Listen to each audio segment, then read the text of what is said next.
the brand new Risk of Rain 2 DLC has just dropped, and this is just a quick video to give you my thoughts and feelings about whether it is worth it for you to buy it or not.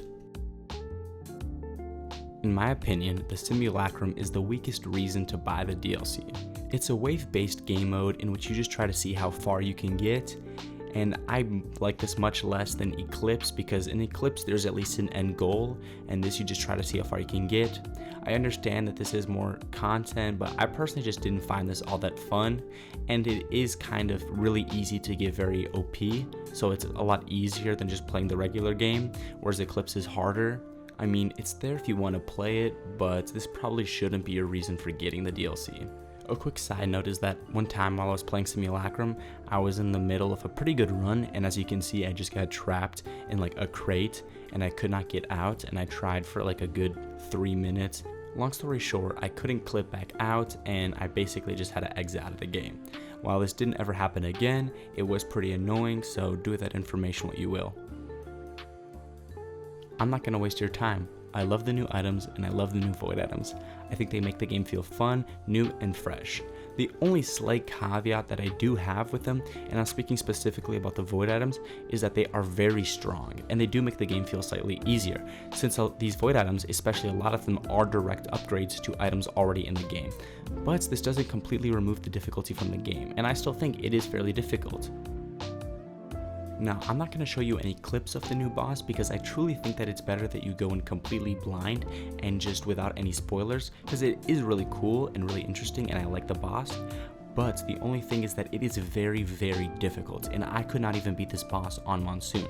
It is much more difficult than Mithrix. So really, if your goal is to just beat the game, there is really not much point in fighting this boss unless you're doing some sort of challenge run or you just want to see the boss. All you need to know is that the boss is really cool, but also really hard. I love the new survivors. I think that they're both awesome, especially the Railgunner, which is my favorite of the two, but I still think that the Void Fiend is still really cool. Starting with the Railgunner, the fact that you can just hit enemy critical points with the quickscope like halfway across the map is so cool. I love it. I've always been a big fan of sniper characters or sniper guns in other games, so that bringing it over into Risk of Rain 2, one of my favorite games, is just amazing. I really think Hoppo Games brought out its best with this one. This character might be my favorite character in the whole entire game, right after Loader. Now, while personally I don't like the Void Fiend as much, I still think that it is really, really cool.